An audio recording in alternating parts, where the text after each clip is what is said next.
Chosen ones, God said, "This broke my heart. You let me down."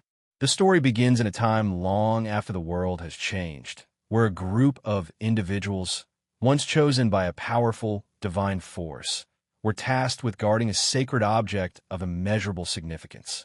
These individuals, known as the Chosen Ones, were not just ordinary people. They were imbued with extraordinary abilities, their connection to the divine energy so strong that it shaped their very beings. Together, they formed an unbreakable bond, united in their purpose to protect the sacred object from falling into the wrong hands, for its power could either save or destroy the world. However, as time passed, the group slowly began to scatter. Life's complexities, personal struggles, the lure of other pursuits, and the wear of time gradually pulled them away from their divine calling. The once glowing bond that tied them to each other and to the sacred energy faded, leaving only fragments of memories that the Chosen Ones could no longer fully comprehend. The mission that had once been the center of their lives now lay forgotten, buried deep within the recesses of their minds. Among them was Ariana, a once vibrant member of the group. Despite the fading of the bond, Ariana began to experience strange, vivid dreams. At first, they felt like simple nightmares, but as they grew more frequent, Ariana couldn't shake the feeling that they were more than mere dreams. They were warnings. In each dream, she could see the sacred object, its power radiating through her with an intensity that left her breathless. The visions felt too real, as though the divine energy was calling her, reminding her of a duty she could no longer remember but somehow still sensed deep within her soul. Each night, she awoke with a gnawing sense of urgency, as if the weight of the world rested on her shoulders alone. Despite her confusion, Ariana couldn't ignore the feeling that the forgotten prophecy, the very mission of the Chosen Ones, was about to awaken once more. But would she be able to find the scattered remnants of the group and reawaken the bond before it was too late? The journey to rediscover the truth of their past and the significance of their role had just begun. Ariana could no longer dismiss the dreams, no matter how hard she tried. Each night, they grew more intense, more real. What had once felt like fleeting images in the dark corners of her mind now felt like waking moments, so vivid, so haunting, she could almost touch them. The sacred object appeared in every dream, its presence looming over her like an ancient shadow, heavy with untold secrets. The connection to the divine energy, though faint, was undeniable. Something was calling to her, urging her to remember, to act. But it wasn't just the object that haunted her. One night, as she lay in bed, drenched in sweat from a particularly unsettling vision, she heard it, a voice, soft yet powerful, reverberating through the silence of her room. "Ariana." The whisper was faint at first, like a distant cry carried by the wind. But as it grew louder, the sorrow and desperation in the voice became unmistakable. It was a voice that echoed through the very fibers of her being, sending a chill down her spine.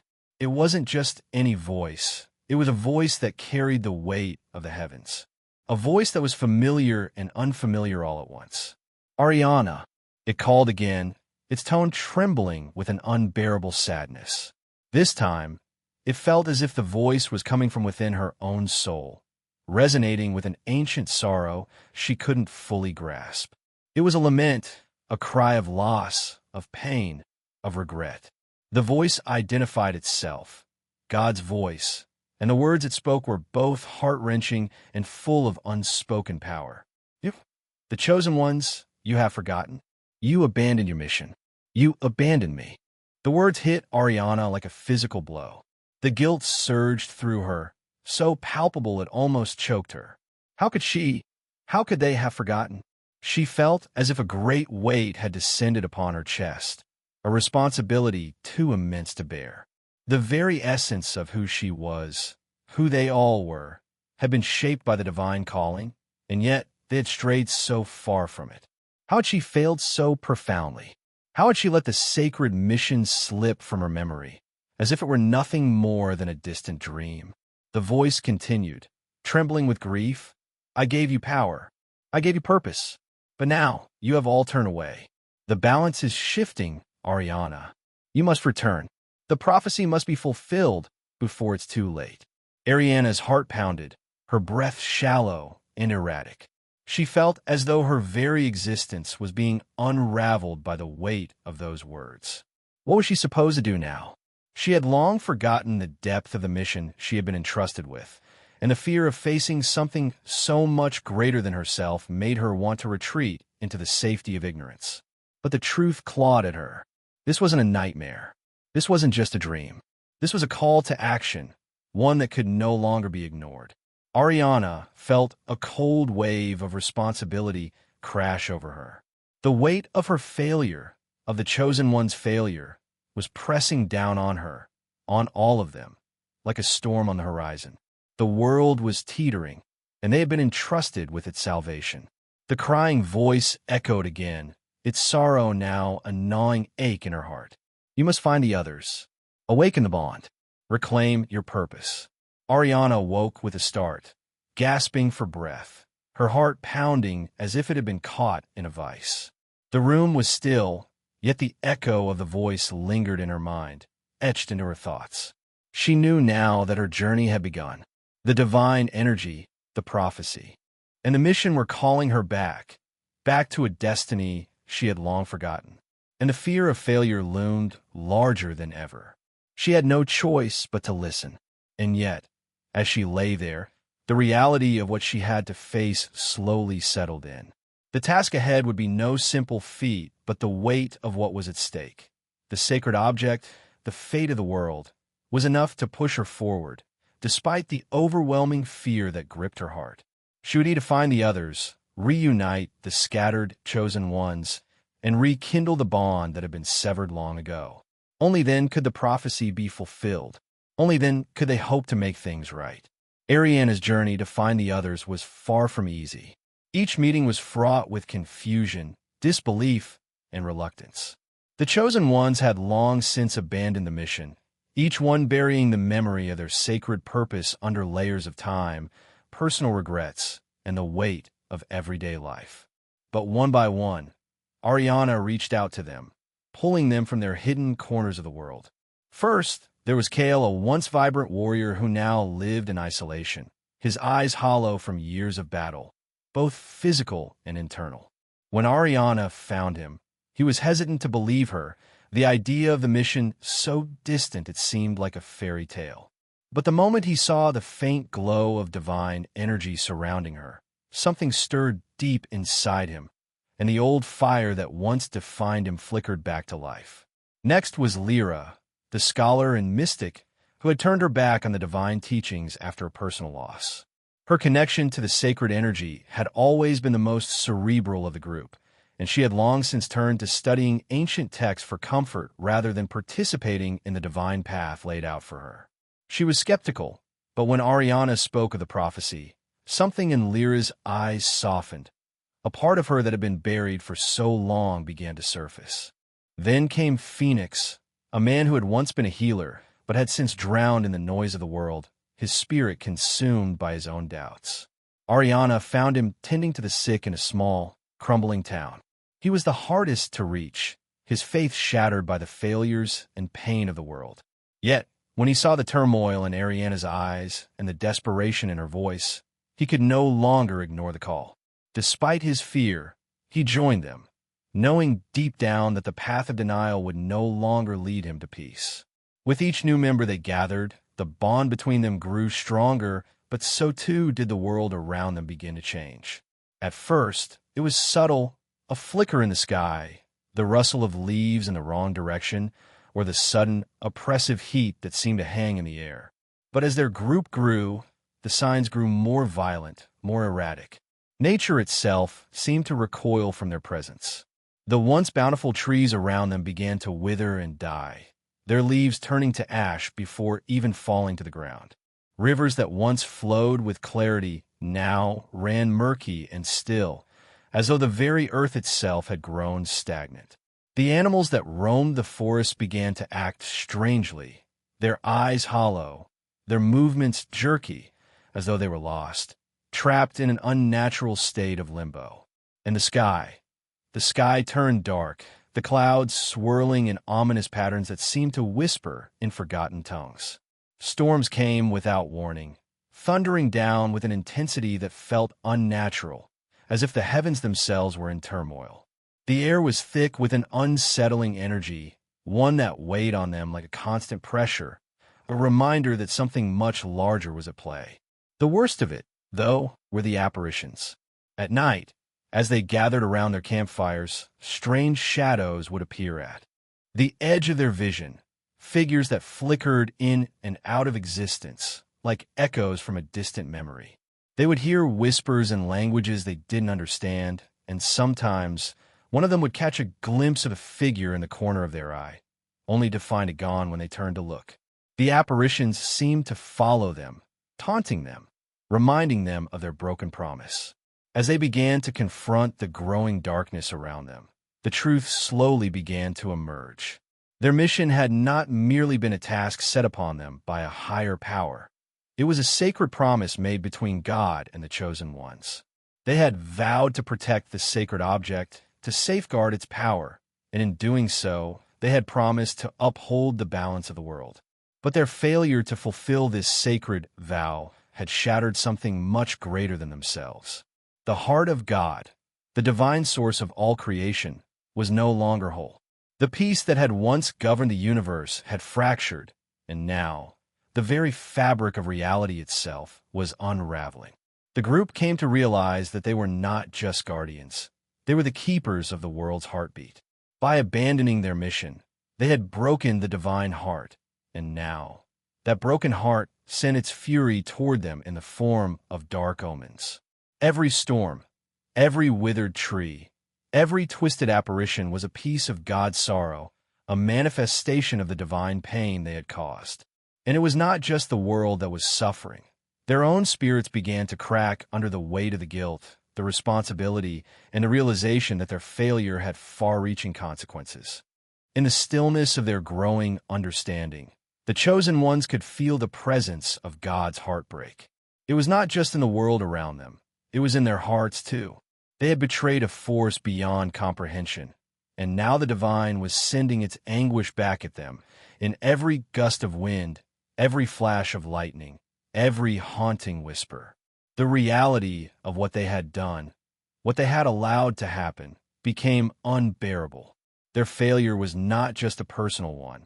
It was a cosmic fracture, a crack in the very foundation of creation itself. And they knew, with a certainty that chilled them to the bone, that they had to heal what they had broken.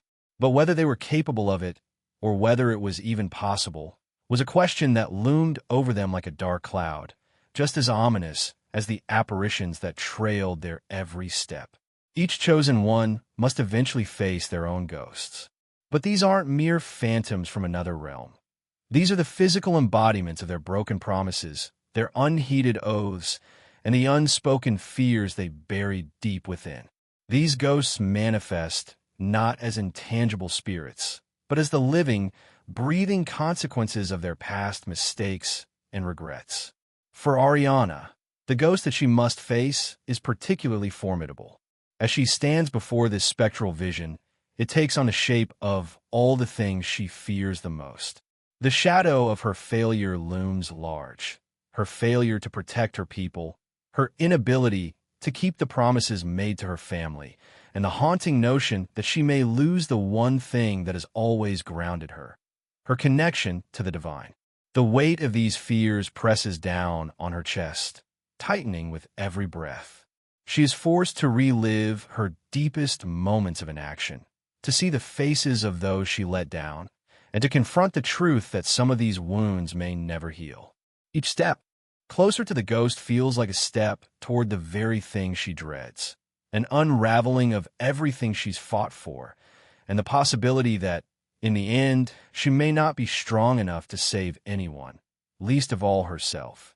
As the chosen ones continue their journey, a stark truth begins to crystallize within their minds. The only way to atone for the irreversible damage they have caused is to reclaim the sacred artifact they once swore to protect. This divine object, once a symbol of power and faith, now lies dormant and hidden within the depths of a forgotten temple, buried deep within the perilous mountains. The road to the temple is fraught with danger, winding through jagged cliffs and treacherous ravines, where the very air seems to conspire against them. With every step, they must battle not only the harsh elements, but also the dark spirits and monstrous creatures that prowl the path, creatures born from their own past transgressions and fears. These entities, as relentless as they are fearsome, force the chosen ones to confront their deepest vulnerabilities, testing their strength, their courage, and their unity. Yet, the true and greatest challenge lies not in defeating these creatures or surviving the perilous journey ahead, but in the battle within their own hearts. For the deeper they travel into the mountains, the more they come to understand that the real enemy is not some external force, but the weight of their own guilt and self-loathing. Forgiving themselves, acknowledging their past mistakes without surrendering to them, becomes a struggle far more complicated than any physical trial they face. Can they overcome their inner darkness and find redemption? Or will their inability to forgive themselves ultimately lead them to ruin? Upon reaching the ancient temple, hidden in the heart of the mountains, Ariana and her fellow chosen ones stand at the threshold of their greatest trial. The temple, a silent sentinel of time, holds the divine artifact they've sought for so long. But the moment they step inside, they realize that the journey has led them to something far more profound than they ever imagined. This is no longer just a quest for an object, it's a reckoning. Here, in the sacred halls of the temple, they face their final choice. Will they return the artifact, restoring balance to a world on the brink of destruction? Or will they make the fateful decision to keep it for themselves, sacrificing everything in pursuit of their own redemption? The weight of the decision presses heavily upon them. Restoring the artifact means saving countless lives, mending the fractures that have torn the world apart. But the temptation of redemption, of absolution from their mistakes, of a final chance to undo the pain they have caused, is almost too great to ignore. What if they could live free from the burden of guilt? What if they could reclaim their lost innocence and restore what was taken from them? The choice is agonizing, and no matter what path they take, there will be irreversible consequences. As they walk deeper into the heart of the temple, a voice like thunder fills the air. It is God's voice, loud, clear, and filled with a sorrow that echoes through their very souls. The voice pleads with them, urging them to choose the path of selflessness and return the artifact to its rightful place. Yet, amidst the plea, there is also a strange grace, an offering of one final chance at redemption, a moment where they can still make things right. But as the voice fades, they realize with a chilling certainty that the ghosts of their past, those haunting, unrelenting figures, are no longer just figments of their imagination. They are here in the temple with them, real, corporeal, and intent on making them face the full weight of their past actions. These are the ghosts of their broken promises, their lost opportunities, the lives they failed to save. And now, they must confront them, knowing that their decision will either heal the world or doom them to an eternity of torment and regret. In the final, heart-wrenching moments of their journey, Ariana and her companions stand at the precipice of their fate, the sacred artifact now in their hands. With one unified decision, they choose to return it to its rightful place, to restore the balance they so desperately sought to heal. For a fleeting moment, a wave of hope washes over them, as if the very air around them hums with the possibility of redemption. The world seems to hold its breath, as if on the cusp of transformation, and for the first time in what feels like an eternity, they believe that perhaps everything might be set right. The skies clear, the earth trembles with a newfound harmony, and they think that their mission has been fulfilled. But this moment of peace is short-lived. As the artifact is returned to its resting place, the true cost of their failure becomes painfully clear. They are not merely restoring balance to a broken world. They're facing their own spiritual reckoning. In that moment, the air thickens, The very temple seems to close in around them, and they are forced to confront something far darker than they had anticipated. Their souls, once weighed down by guilt and regret, are now laid bare, judged by forces far beyond their comprehension.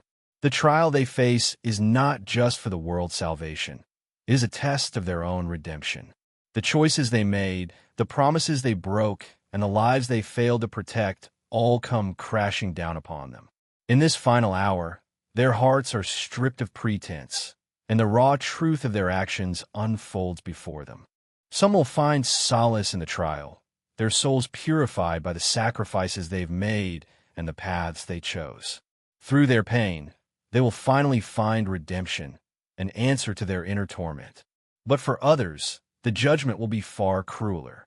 They will be condemned, their souls eternally bound to the consequences of their irreversible mistakes. The damage they caused cannot be undone, and no amount of good can erase the scars they left on the world. These individuals will be forced to live in the torment of their guilt for eternity, their regret an unbreakable chain that binds them to their own failure. In the end, the chosen one's greatest trial was never the external world. It was the battle within themselves. The true cost of their actions has become a brutal reflection of the choices they made, and the world they fought to save will be forever shaped by the consequences of their spiritual judgment.